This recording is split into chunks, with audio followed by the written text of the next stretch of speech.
हाँ जी बच्चों, तो अब हम लोग पढ़ रहे हैं सेकंड तरह का जो लॉस होता है, वो है क्लेम फॉर कॉन्सिक्वेंशियल लॉस, परिणामी हानि का दावा।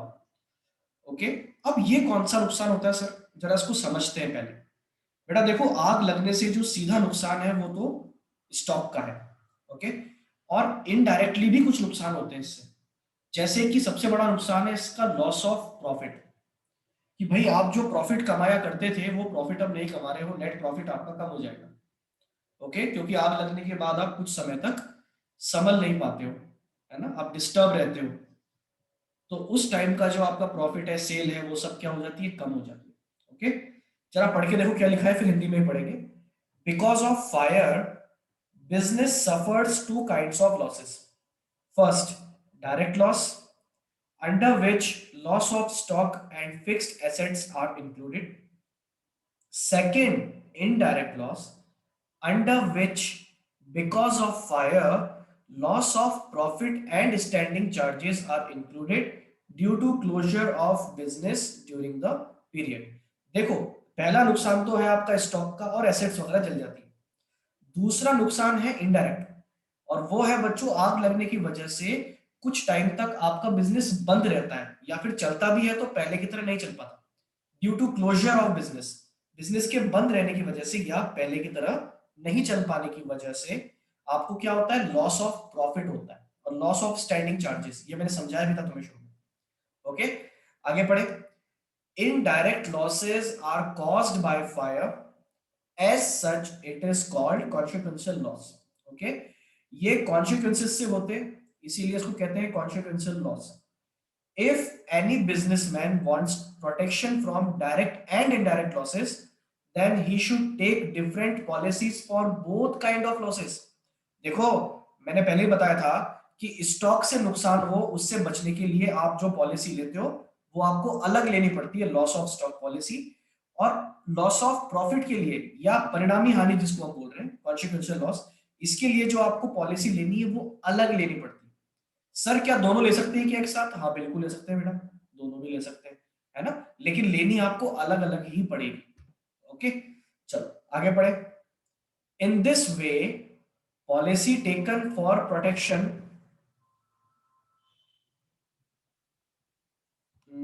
एक सेकेंड, थोड़ा इंटरनेट कनेक्शन की प्रॉब्लम। सबको मेरी आवाज आ रही है क्या अभी? यस और नो?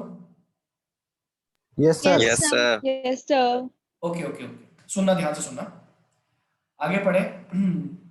पंकज बेटा ये मातर आ गया, हटा दो उसको ना। हाँ, in this way policy taken for protection from indirect loss is called consequential loss policy sir under sorry sorry, consequential गलती से हो loss। गया सर, कोई बात नहीं, गलती से हो गया सर वो। कोई इशू नहीं, कोई इशू नहीं है ना। Under consequential loss insurance the following losses are included। अब पहले इसको पढ़ लेते हैं हम हिंदी में, फिर हम आगे बढ़ेंगे। ओके, हिंदी में पढ़ लो जल्दी से, क्या लिखा है। आग लगने के कारण व्यापार में दो तरह की हानियां होती है।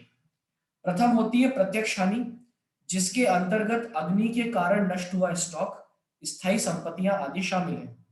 द्वितीय होती है अप्रत्यक्ष हानि, जिसके अंतर्गत अग्नि के परिणाम स्वरूप लाभ का नुकसान और व्यवसाय के बंद रहने के कारण स्थायी व्ययों का नुकसान भी शामिल होता है। अप्रत्यक्ष हानि जो है वो आग लगने के परिणाम स्वरूप होती है, इसीलिए इसको क्या बोलते हैं, परिणामी हानि कहते हैं। ओके, परिणाम से हो रही तो परिणामी हानि। अगर कोई व्यवसायी प्रत्यक्ष व अप्रत्यक्ष दोनों हानियों से सुरक्षा चाहता है तो उसे दोनों तरह के नुकसान के लिए अलग अलग पॉलिसियां लेनी पड़ती है। इस प्रकार अप्रत्यक्ष हानि से सुरक्षा के लिए ली गई पॉलिसी को परिणामी हानि का बीमा अथवा लाभ की हानि का बीमा कहते हैं। परिणामी हानि के बीमा के अंतर्गत निम्नलिखित हानियां शामिल हो सकती है। अब बेटा देखो, इसके अंदर कौन से लॉसेज आ रहे हैं जिनकी बात हो रही है। कॉन्सिक्वेंशियल लॉसेज में कौन से लॉसेज आ रहे हैं, ध्यान से देखना।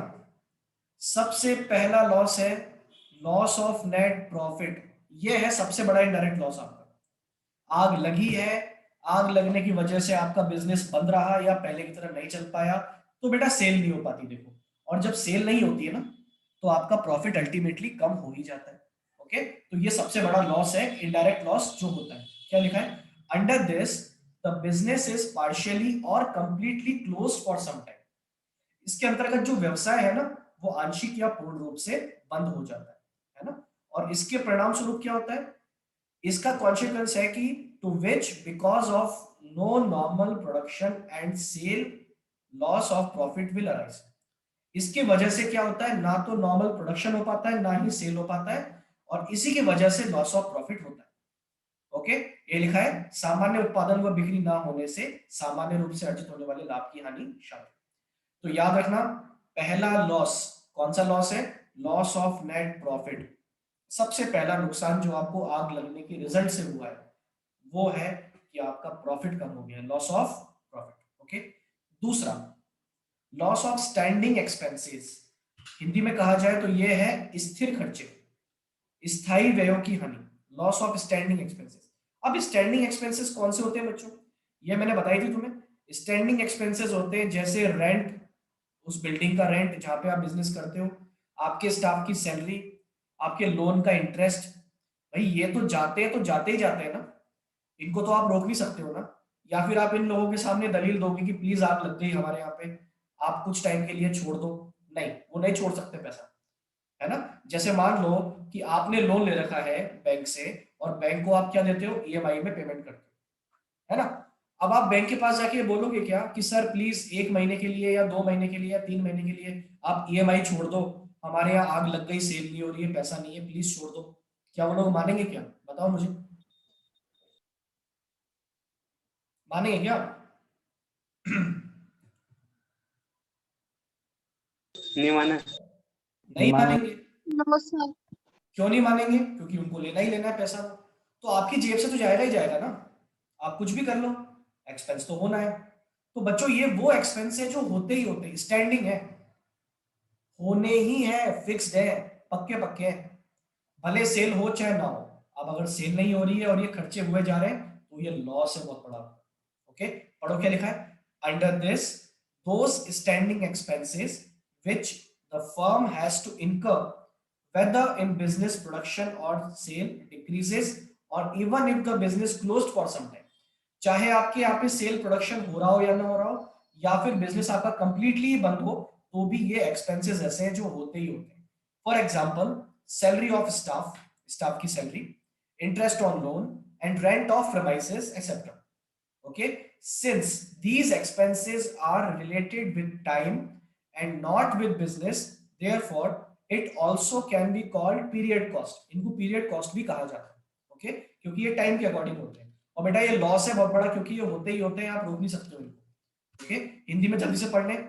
इसके अंतर्गत वह स्थिर व्यय आते हैं जो संस्था को करने ही पड़ते हैं, चाहे व्यवसाय में उत्पादन या बिक्री कम हो जाए अथवा व्यवसाय कुछ समय के लिए बंद हो जाए। ओके, चाहे बिजनेस हो चाहे ना हो, चाहे कम हो, फिर भी ये एक्सपेंसेस तो होते ही होते हैं। उदाहरणार्थ कर्मचारियों का वेतन, ऋण पर ब्याज, भवन का किराया। चूंकि इन व्ययों का संबंध व्यवसाय के कार्य से ना होकर समय से होता है, वस्तुतः इन्हें अवधि लागत भी कहा जाता है। ऐसे व्यय जो उत्पादन और बिक्री के अनुपात में परिवर्तनशील प्रकृति के हों, उन्हें स्थिर व्यय में शामिल किया जाता है। ओके, तो ये हो गई बच्चों बात, हमारे दो तरह के लॉस कौन से हो गए, जल्दी बोलो। पहला था लॉस ऑफ नेट प्रॉफिट, और दूसरा कौन सा था, लॉस ऑफ स्टैंडिंग एक्सपेंसेस। तीसरा कौन सा है बच्चों, एडिशनल वर्किंग कॉस्ट। ये भी मैंने तुम्हें पहले समझाया था। बहुत सारे लोग ऐसे होते हैं ना बिजनेसमैन, जो हार नहीं मानते, उनमें जिगरा होता है बहुत, बोले नहीं नहीं हम हार नहीं मानेंगे। उसी तरह के कुछ लोग ऐसे होते हैं जो भले आग लग जाए, चाहे कितना बड़ा नुकसान हो जाए, वो बिजनेस बंद नहीं होने देते हैं, वो अपनी सेल चालू रखते हैं, भले उनको बिजनेस कहीं और करना पड़े, कुछ एक्स्ट्रा खर्चे करके उनको बिजनेस करना पड़े, वो बिजनेस को बंद नहीं होने देते। इससे क्या, मार्केट में बेटा नाम भी खराब होता है ना, और आपके जो परमानेंट कस्टमर है वो शिफ्ट हो सकते हैं किसी और के पास। तो इसीलिए आप क्या करना चाहते हो, अपने बिजनेस को जैसे तैसे कंटिन्यू करना चाहते हो। तो अगर मान लो कि मेरी दुकान में आग लग गई है, और अगर मैं अपनी सेल करना चाहता हूं, तो जब तक मेरी वो दुकान ठीक होगी, रिन्यूड होगी, रिनोवेट होगी, तब तक मैं अपना बिजनेस कहीं और करूंगा। तो बेटा कुछ एक्स्ट्रा खर्चे भी होते हैं इसमें। जैसे अगर आप नई बिल्डिंग लेते हो बिजनेस करने के लिए, तो उसका किराया, वहां का इलेक्ट्रिसिटी का बिल, दो चौकीदार हो जाएंगे, एक यहाँ भी बिठाना पड़ेगा, एक वहां भी बिठाना पड़ेगा, तो आपके उसका क्या बोलते हैं, सैलरी ऑफ वॉचमैन, ओके, तो कुल मिला के बिजनेस को चालू रखने के लिए अगर कुछ एक्स्ट्रा खर्चे आप करते हो ताकि बिजनेस बंद ना हो, चलता रहे, तो इसको बोलते हैं एडिशनल वर्किंग कॉस्ट। और ये तो एडिशनल है, तो ये तो प्योर लॉस है आपका, एडिशनली है बिल्कुल। ये तो जहां पे आपकी पुरानी बिल्डिंग है वहां पे जो खर्चे हो रहे हैं वो तो हो ही रहे हैं, उसके अलावा आप ये और कर रहे हो ताकि आपका बिजनेस अफेक्टेड ना हो, तो ये तो खर्चे हैं, ये भी लॉस है आपका। तो इसके लिए भी आप क्या लेते हो, पॉलिसी लेते हो, है ना। पढ़ो क्या लिखा है, sometimes a businessman continues his activities in spite of fire. कई बार एक बिजनेसमैन अपने बिजनेस को चालू रखता है आग लगने के बाद भी, so that the decrease in sale for the period after fire can be minimise, ताकि जो सेल में कमी हुई है उसको कम से कम किया जा सके, मतलब सेल ज्यादा अफेक्टेड ना हो, सेल अच्छे से हो। But for this he has to incur additional expenses like taking up premises on rent at some other advertisement expenses etc। देखो, आपने कहीं और क्या ले लिया, बिल्डिंग किराए पे ले ली, और जब बिल्डिंग किराए पे ली है तो आपको एडवर्टीजमेंट भी करना पड़ेगा कि हमारी दुकान वहां शिफ्ट हो गई है ना, ताकि आपके कस्टमर सारे वहां पे हैं। कुल मिला के ये एक्सपेंसेस वो हैं जो आपको एक्स्ट्रा करने पड़ते हैं, है ना, तो ये भी आपका लॉस है। The business has to suffer this additional cost which if he wants can be insured. Okay, और अगर बिजनेसमैन चाहे तो इसका भी क्या करवा सकता है, इंश्योरेंस करवा सकता है। हिंदी में पढ़ ले क्या लिखा है जल्दी से। कभी कभी व्यवसायी अपनी व्यापारिक गतिविधियों का आग लगने के बावजूद भी, को है वो, को आग लगने के बावजूद भी जारी रखता है, जिससे आग के बाद की अवधि में बिक्री में होने वाली कमी को कम किया जा सके, परंतु इसके लिए उसे अतिरिक्त व्यय करने होते हैं, जैसे कुछ समय के लिए अन्यत्र भवन को किराए पर लेना, विज्ञापन खर्च आदि। ओके, व्यवसायी को इस अतिरिक्त लागत को भी आग लगने के कारण भुगतना पड़ता है। ये खर्चे नहीं होते आपके अगर आग नहीं लगती, तो आग लगी है इसीलिए ये हो रहे हैं, जिसे वो चाहे तो बीमा करवा सकता है, अगर बिजनेसमैन चाहे तो करवा सकता है। यह क्षतिपूर्ति तभी मिलती है जबकि इसके फलस्वरूप क्षतिपूर्ति के दौरान बिक्री की राशि में संभावित कमी हुई हो, है ना। ये टेक्निकल पॉइंट है, ये हम आगे देखेंगे। ओके, तो कुल मिला के जल्दी बताओ अभी तक क्या पढ़ा हमने। हमने पढ़ा कॉन्सिक्वेंशियल लॉसेस क्या होते हैं, है ना, जो आग लगने की वजह से इनडायरेक्टली होते हैं, उसके रिजल्ट से होते हैं। इसमें तीन तरह के लॉस आते हैं, loss of net profit, loss of standing expenses और एडिशनल वर्किंग कॉस्ट। जल्दी बोलो, क्या सबको यहाँ तक याद हुआ है, पॉइंट पॉइंट याद हो गए। Yes, sir. Yes sir. Yes. चलो ठीक है, अब हम बढ़ते हैं आगे, और अब हम आते हैं किस पर, कुछ जरूरी चीजों पर। अभी हम प्रॉपरली उस पे आने वाले हैं कि क्लेम कैसे निकालते हैं यहाँ पे, अभी टेक उसमें प्रैक्टिकल पार्ट पे तो मैं आया ही नहीं अभी तक, है ना। क्लेम कैसे निकालेंगे उस पे मैं आऊंगा, लेकिन उससे पहले कुछ यहाँ पे वर्ड्स हैं जो यूज होते हैं, वो आपको समझने जरूरी है ना। तो बच्चों ये दो वर्ड हैं जो यूज होते हैं क्लेम निकालते टाइम, इनका मीनिंग आपको पता होना चाहिए, है ना। दो वर्ड कौन से हैं, meaning of words used for calculation of claim amount. Okay, claim निकालने के लिए, क्लेम निकालने के लिए जो कुछ शब्द काम में आते हैं वो क्या है, पढ़ो। पहला है insured and uninsured standing expenses. अब ये क्या होते हैं, स्टैंडिंग एक्सपेंसेस तुम्हें पता है ना, मतलब वो खर्चे जो होने ही होने, पक्के पक्के हैं, आग लगे चाहे कुछ भी हो, चाहे बिजनेस बंद रहे चाहे चालू रहे, ये होते ही होते हैं, है ना। तो ये स्टैंडिंग एक्सपेंसेस है, इनका आपको इंश्योरेंस करवाना पड़ता है। मैंने क्या बोला तुमसे कि ये जो तीनों लॉस है ना जो हमने पढ़े अभी अभी, loss of profit, loss of standing charges और एडिशनल वर्किंग कॉस्ट, इन तीनों का क्या करवाना पड़ता है, हमें अलग से इंश्योरेंस करवाना पड़ता है, याद रखना, है ना।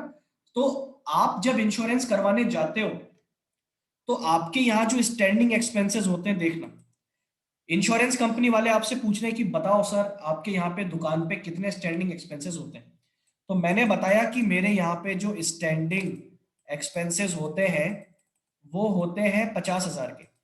कितने के होते हैं, 50,000 के, 50,000 रुपीज के होते हैं। अब उन्होंने आपसे पूछा कि आप बताओ इंश्योरेंस कितने का करवाना चाहोगे, पूरे 50 का या कम का। तो मैंने सिर्फ इंश्योरेंस करवाया कितने का, 30,000 का, ऐसे मान के चलो, और 20,000 का इंश्योरेंस नहीं करवाया। बच्चों स्टैंडिंग एक्सपेंसेस में से जितने का इंश्योरेंस आपने करवाया है उसको हम बोलेंगे इंश्योर्ड स्टैंडिंग चार्जेस। क्या बोलेंगे? इंश्योर्ड स्टैंडिंग चार्जेस या इंश्योर्ड स्टैंडिंग एक्सपेंसेस, ऐसे बोलेंगे। ओके। और जो बाकी 20,000 है जिसका आपने इंश्योरेंस नहीं करवाया है बच्चों, ये कौन से है? Uninsured standing expenses. कौन से हैं ये? Uninsured standing expenses. ओके, पढ़ के देख लो क्या लिखा है। Part of the standing expenses which are insured is called insured standing expenses. वो हिस्सा जिसका इंश्योरेंस करवाया है आपने वो होता है insured standing expenses. Okay. Balance standing expenses are called uninsured, और जो बाकी इंश्योरेंस आपने नहीं करवाया वो कौन से होते हैं? अनइंश्योर्ड स्टैंडिंग चार्जेस या एक्सपेंसेस। बोलो, सबको क्लियर है ये इंश्योर्ड और अनइंश्योर्ड? Yes sir. चलो सेकंड पे आ जाते हैं। ये है बहुत काम की चीज जो तुम्हें बार बार बार बार बार बार सुनने को मिलेगी, और वो है बच्चों इंडैमिनिटी पीरियड। अब इंडैमिनिटी पीरियड क्या होता है, क्षतिपूर्ति अवधि क्या होती है? सुनना, बहुत ध्यान से सुनना जो मैं बात बोलने जा रहा हूं। देखो, आग लगती है ना, तो उसकी वजह से ये जो प्रॉफिट का लॉस होता है, ये खर्चों का लॉस होता है, एडिशनल एक्सपेंसेस लगते हैं। बेटा ये ऐसा नहीं है परमानेंट हो गया, ये कुछ टाइम तक होता है बस। समझ रहे हैं सब लोग मेरी बात? ये ऐसा नहीं है कि भाई आग लगी है तो मेरा बिजनेस अब हमेशा ही खराब ही चलेगा, ऐसा नहीं होता। ये कुछ टाइम तक अफेक्ट करता है बिजनेस को। बात समझ में आ गई?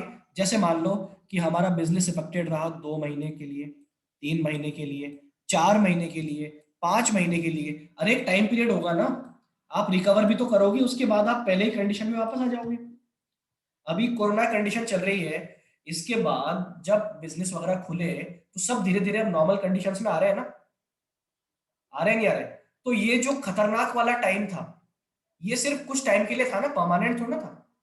इसी तरह से जब आग लगती है ना, तो आग लगने के बाद जो हमारा बिजनेस डिस्टर्ब रहता है वो डिस्टर्ब सिर्फ कुछ टाइम के लिए रहता है।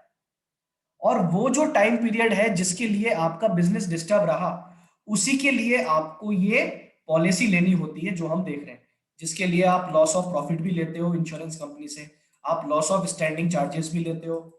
बात समझ में आ गई? और आप एडिशनल वर्किंग एक्सपेंसेस का भी करवाते हो। इसी टाइम पीरियड के लिए आप करवाते हो, ना कि ये परमानेंट होता है। बात समझ में आ गई? ये कुछ टाइम पीरियड होता है, क्वेश्चन में दिया हुआ होता है हमें कि मिस्टर एबीसी लिमिटेड है, आग लगी उनके यहाँ पे, उनका बिजनेस 5 महीने तक अफेक्टेड रहा, तो मेरे को बताओ उनका इंडैमिनिटी पीरियड क्या है? 5 महीने का। ओके। तो इंडैमिनिटी पीरियड वो टाइम पीरियड है जितने टाइम आपका बिजनेस डिस्टर्ब रहा। और ये सिर्फ एक पहलू है इसका, आप ध्यान से सुनना, जितने टाइम आपका बिजनेस डिस्टर्ब रहा।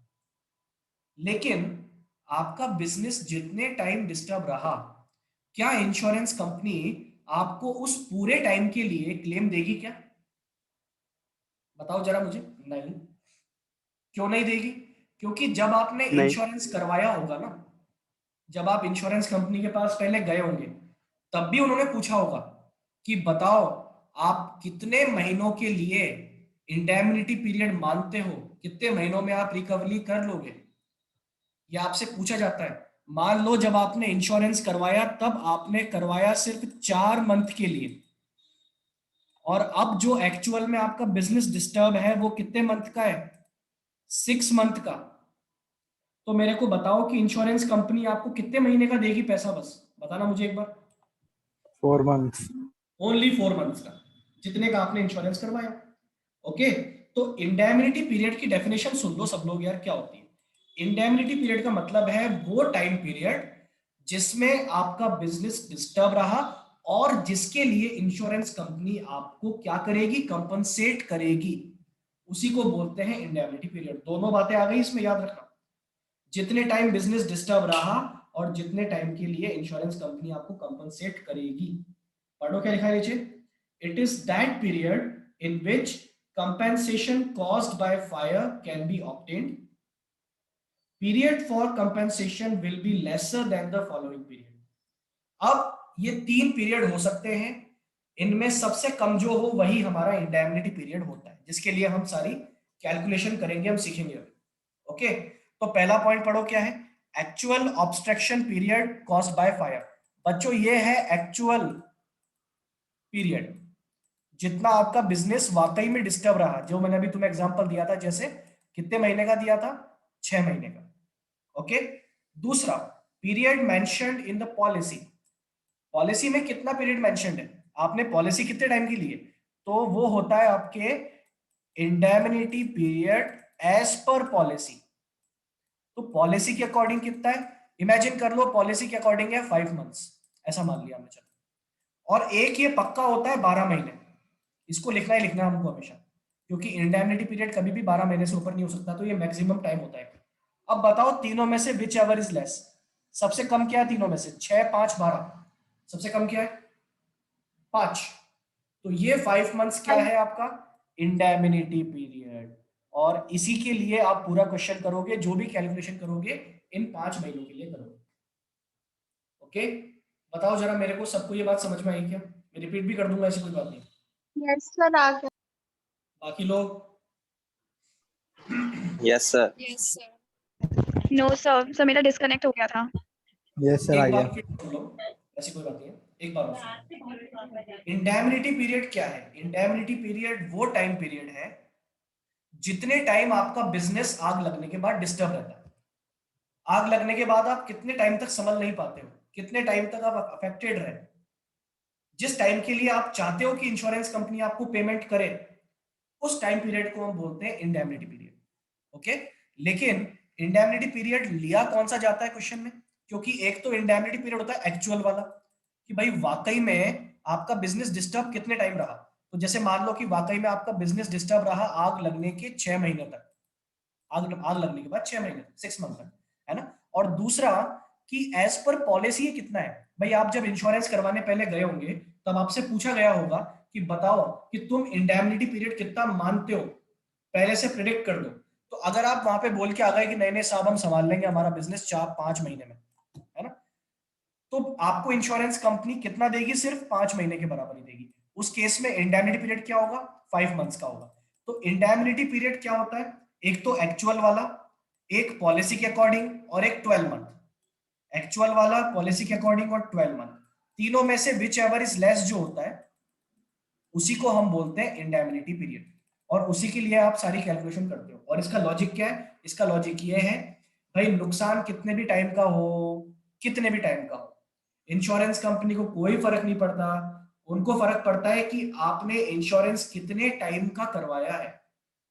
बात समझ में आ गई, अगर आपने 5 महीने का करवाया है तो 5 महीने का ही कंपनसेट आपको होगा, ये ध्यान रखना। ऐसा नहीं होगा कि नुकसान तो हमारा 12 महीने का हो रहा है तो इंश्योरेंस कंपनी पूरा ही दे देगी, नहीं, इंश्योरेंस कंपनी आपको जितने टाइम का आपने करवाया उतने टाइम का देगी। ओके, बताओ जरा फाइनली, क्लियर है सबको? Yes okay sir. Okay, yes sir. चलो ठीक है, ये हो गया हमारा इंडेमनिटी पीरियड। अब हम लोग बच्चों आते हैं क्लेम कैसे निकाला जाए, सबसे काम की बात। भाई सर क्लेम कैसे निकाले यहाँ पे, ये सिखा दो आप तो हमें, है ना। तो 1 मिनट रुकना तुम लोग, सबको थोड़ा रुकना पड़ेगा। चलो ठीक है यार, कर सकते हैं, कोई ना। अब हम लोग करने जा रहे हैं बच्चों कैलकुलेशन ऑफ क्लेम। मैं तुम लोगों को बता दूं, इसमें है टोटल 7 स्टेप, 7 स्टेप्स हैं कैलकुलेशन करने में। कितनी स्टेप्स हैं बोलो, 7, जो कि हमें अगले 2 दिन तक याद करनी है, और एक एक बच्चे को एक एक स्टेप याद होनी चाहिए अच्छे से, बहुत अच्छे से, क्योंकि अगर 20 मार्क्स का क्वेश्चन आता है तो इसी का आता है, ये ध्यान रखना। ओके, चलो स्टार्ट कर देते हैं। सबसे पहले मैं तुम्हें लॉजिक के साथ बताता हूं, लॉजिक क्या है, क्लेम कैसे निकाला जाए। देखो यार, इनडायरेक्ट लॉस पढ़ रहे हो आप, इसमें सबसे बड़ा लॉस कौन सा है, सबसे बड़ा लॉस इसके अंदर है लॉस ऑफ प्रॉफिट, जिसकी वजह से इसको हम जानते हैं। क्या है बच्चों, लॉस ऑफ प्रॉफिट। मुझे बताओ कि लॉस ऑफ प्रॉफिट निकाले कैसे, कि भाई बिजनेसमैन बोल रहा है कि मुझे आग लगने के बाद इतने रुपए का प्रॉफिट का नुकसान हो गया, इतना प्रॉफिट में नहीं कमा पाया, ये चीज मैं निकालूं कैसे यार। तो इसके लिए तरीका पता है क्या है, सबसे पहले आप ये देखो, जैसे मान लो, इमेजिन करो मैं तुम्हें समझा रहा हूं, मान लो कि आग लगी है 1 जुलाई को। कब आग लगी है? 1 जुलाई को आग लगी है। और इसके बाद जो आपका बिजनेस अफेक्टेड रहा, तो मान लेते हैं 30 सितंबर तक आपका बिजनेस अफेक्टेड रहा। कितने महीनों तक रहा बताना ये? जुलाई, अगस्त, सितंबर, 3 मंथ्स।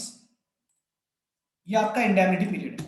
ओके, अब देखना, इंडेमनिटी पीरियड 3 मंथ्स का है। 3 महीने तक मेरा बिजनेस अफेक्टेड रहा। मुझे ये पता लगाना है, सुन लेना ध्यान से मेरी बात को, मुझे ये पता लगाना है कि इन 3 महीने में प्रॉफिट का नुकसान कितना हुआ है। मुझे क्या पता लगाना है? प्रॉफिट का नुकसान कितना हुआ है। तो ये कैसे पता लगाएं भाई? प्रॉफिट का नुकसान पता तब लगेगा जब आपको पहले पता लगेगा सेल का कितना नुकसान हुआ है। भाई सेल कितनी कम हुई है आपकी, तो सर कैसे निकालें? मान लो कि इस टाइम पीरियड में सेल हुई है आपकी कितनी? 50,000। कितनी सेल हुई है? 50,000 रुपीज की सेल हुई है, ऐसा मान के चलो। अब सर हम ये कैसे पता लगाएं कि कम कितनी सेल हुई है? तो पता है आपको क्या करना पड़ेगा? इस टाइम पीरियड की सेल को कंपेयर करना पड़ेगा सेम टाइम पीरियड जो पिछले साल था। बात समझ में आ गई? जैसे ये है 1 जुलाई 2020, तो मुझे ये करना होगा कि 1 जुलाई 2019 से 30 सितंबर 2019, पिछले साल यही इंडेमनिटी पीरियड में मेरी सेल कितनी हुई थी। बात समझ में आ गई? उससे मैं क्या करूंगा, इस 50,000 को कंपेयर करूंगा। इसी टाइम पीरियड में प्रीवियस ईयर में मेरी सेल हुई थी मान लो 70,000। कितनी सेल हुई थी बच्चों? 70,000। पिछले साल मैंने इसी टाइम सेल की थी 70,000, और अभी जो मैंने सेल की है वो कितनी की है? 50,000। बताओ मुझे सेल में कमी कितनी आ गई? 20,000 की। ये 20,000 की सेल आपकी कम हुई। बात समझ में आ गई? और बच्चों इसी को कहा जाता है शॉर्ट सेल। क्या कहा जाता है? Short cell. शॉर्ट सेल मतलब पिछली बार से इस बार सेल कितनी कम हुई आपकी। बात समझ में आ गई? अब बेटा ये वो मिल गया आपको कि सेल में कितनी कमी है, सेल में कमी। लेकिन आपको क्या चाहिए कि भाई प्रॉफिट का कितना नुकसान हुआ मेरे को। तो सेल से प्रॉफिट निकालने के लिए क्या करते हैं हम? जीपी रेट से मल्टीप्लाई करते हैं। तो अगली स्टेप में तुम निकालोगे जीपी रेट। मैं तुम्हें पहले बता दूं, स्टेप नंबर 2 किसकी होगी? GP rate. और स्टेप नंबर 3 में फाइनली आपको क्या मिल जाएगा? Loss of profit. कैसे? ये जो शॉर्ट सेल है, इतनी सेल कम हुई, इस पे जीपी की रेट इतनी है, तो इतना प्रॉफिट का मुझे नुकसान हुआ। ये हम निकाल देंगे, short sale into GP rate. फंडा समझ में आया सबको जो मैंने समझाया? मैं चाहूँ तो Yes, तुम्हें रट्टा sir. लगवा दूं, लेकिन मैं कोशिश कर रहा हूं कि तुम्हें लॉजिक भी इसका समझ में आ जाए, है ना? चलो आ जाते हैं अब सीधे लर्न करने पे। स्टेप नंबर 1 का सबसे पहले सब लोग नाम याद करें, और नाम सिर्फ ये याद करें, शॉर्ट सेल। क्या नाम है स्टेप नंबर 1 का? Short sale. Short sale. Sale में कमी। बात समझ में आ गई? सेल में कमी कितनी हुई, कैसे निकालें इसको? सबसे पहले आपको लिखना होगा, आप कंपेयर किससे कर रहे हो बच्चों? बताया ना मैंने, पिछले साल की सेल, इसी टाइम पीरियड की। तो ये लिखा जाएगा सबसे पहले previous year sale of indemnity period. इसी इंडेमनिटी पीरियड की प्रीवियस ईयर की सेल। ओके, previous year sale of indemnity period. लेकिन एक बात हमारे दिमाग में आनी चाहिए कि सर पिछले साल सेल हुई थी 70,000 की, इस साल सेल हो रही है 50 की। लेकिन सर टाइम के साथ कुछ फर्क भी तो आता है ना।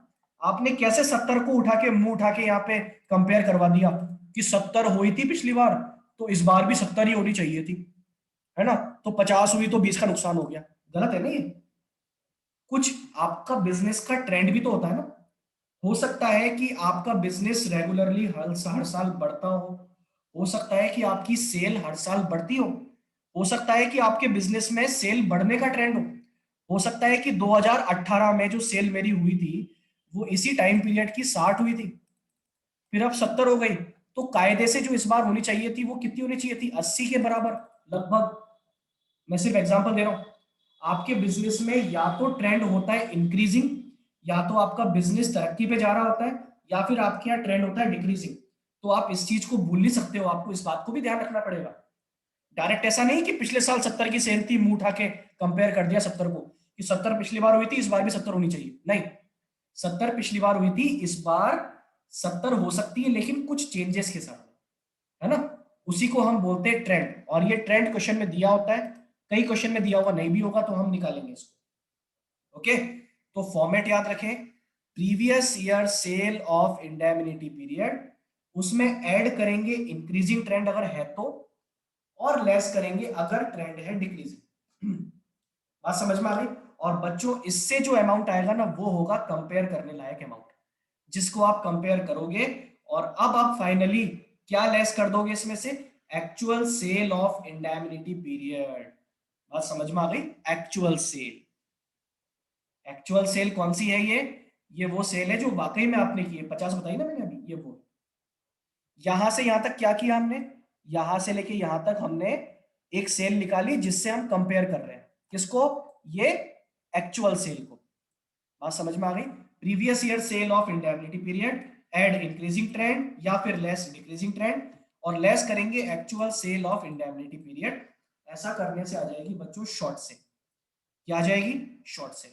क्या यहां तक सभी को लर्न हो गया, बताओ यस और नो। Yes, sir. सभी Yes. बच्चे, Yes, sir. चलो ठीक है, ये तो हो गई बात किसकी, शॉर्ट सेल की। ओके, अब आते हैं स्टेप नंबर 2। स्टेप नंबर 2 है बच्चों जीपी रेट।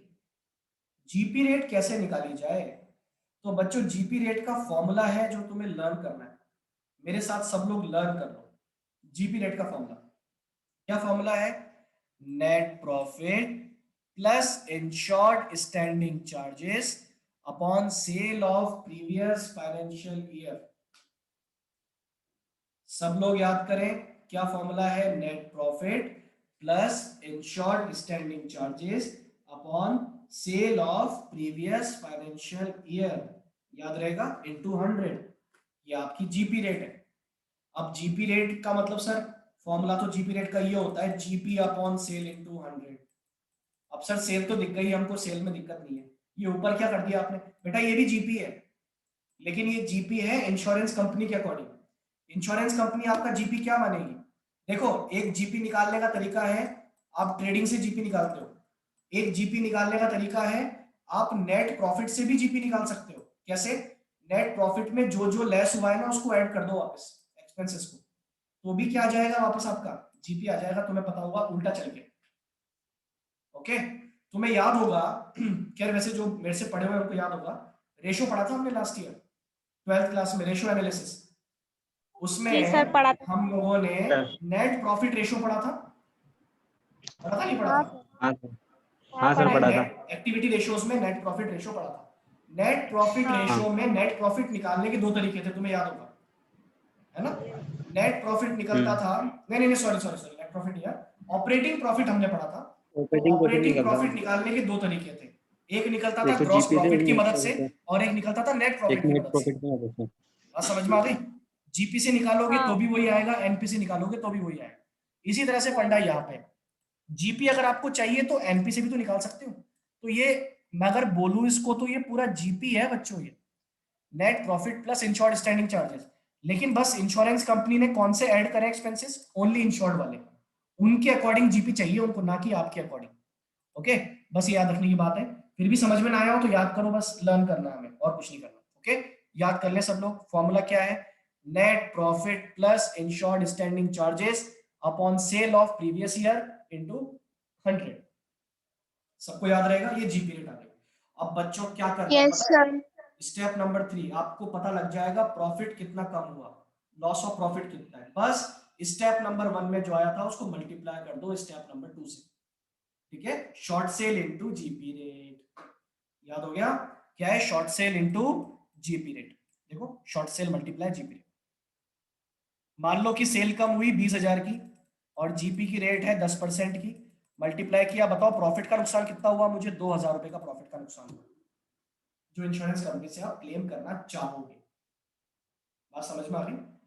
तो आज हम लोग सिर्फ 3 स्टेप याद कर रहे हैं। ठीक है, 3 स्टेप कौन सी है जरा जल्दी बोलना।